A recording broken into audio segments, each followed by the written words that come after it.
Hello friends, welcome to my channel. This video is sponsored by BuyMode mobile app. Get started by download Google Play or App Store. இன்னைக்கு நம்ம வெண்டைக்காய் மோர் குழம்பு எப்படி செய்யறதுன்னு பார்க்கலாம். வாங்க வீடியோக்குள்ள போலாம். அதுக்கு ஒரு மிக்ஸி ஜார்ல ஒரு சின்ன துண்டளவு இஞ்சியை வந்து சின்னதா நறுக்கி உள்ள சேர்த்திருக்கேன். ஒரு 5 வந்து சின்ன வெங்காயம் உள்ள சேர்த்திருக்கேன். 2 பச்சை மிளகாய் சேர்த்திருக்கேன். ஒரு அரை ஸ்பூன் வந்து சீரகம் ஆட் பண்ணியிருக்கேன். இது வந்து ஒரு டேபிள் ஸ்பூன் வந்து துவரம் பருப்பு, ஒரு டேபிள் ஸ்பூன் வந்து புழுங்கல் அரிசி வந்து ஒரு மணி நேரம் ஊற வச்சுருந்தேன். அதை வந்து தண்ணியை நீக்கிட்டு உள்ளே சேர்த்து நல்லா ஃபைன் பேஸ்ட்டாக அரைச்சிட்டு வந்துக்கலாம். இப்போது ஒரு கடாயில் வந்து எண்ணெய் சேர்த்துருக்கேன். நான் ரீஃபைண்ட் ஆயில் தான் இன்றைக்கி யூஸ் பண்ணியிருக்கேன்.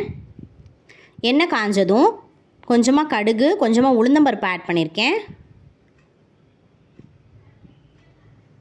ஒரு காஞ்ச மிளகாயை வந்து 2ஆக கிள்ளி போட்டிருக்கேன். கொஞ்சமாக கருவேப்பிலை ஆட் பண்ணிக்கலாம்.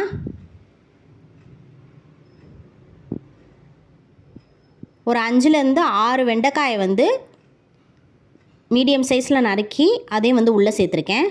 இப்போ வந்து வெண்டைக்காயை நல்லா வதக்கிக்கலாம். அந்த வளவளப்பு தன்மை போகிற அளவுக்கு நல்லா வதக்கிக்கலாம். கொஞ்சம் உப்பு சேர்த்துக்கலாம்.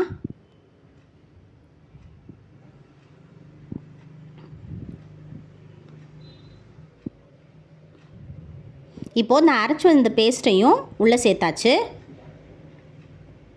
வெண்டைக்காய் வந்து ஒரு அரைப்பதம் வந்து நல்லா வந்து வதங்கிருச்சு. வதங்கினதுக்கப்புறம் தான் இந்த பேஸ்ட்டை நான் ஆட் பண்ணியிருக்கேன். இப்போது கொஞ்சம் நேரம் வந்து கொதிக்க விடலாம். இப்போ பாருங்கள், வெண்டைக்காய் அந்த பேஸ்ட், மஞ்சத்தூள் வந்து ஆட் பண்ணியிருக்கேன். அதை கலர் இந்த மாதிரி இருக்குது. ரெண்டுமே வந்து நல்லா வதங்கிருச்சு. நல்லா பச்சை வாசனையெல்லாம் போயிருச்சு. இப்போ நம்ம வந்து தயிர் வந்து ஒரு 150 கிராம் தயிர் வந்து நான் இன்றைக்கி எடுத்திருக்கேன். நல்லா பீட் பண்ணி கட்டிகள் இல்லாமல் வந்து கரைச்சி வச்சுருக்கேன். அந்த தயிரை வந்து இப்போ உள்ளே சேர்த்துக்கலாம்.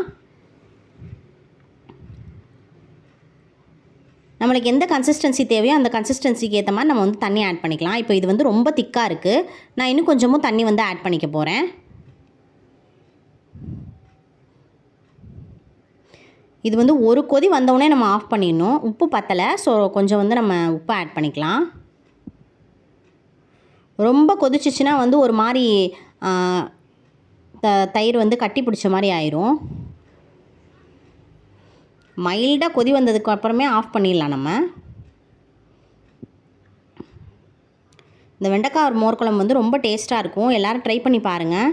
ட்ரை பண்ணி பார்த்துட்டு எப்படி இருந்துச்சுன்னு கீழே கமெண்ட்டில் சொல்லுங்கள். Thanks for watching. Please like and subscribe. Thank you.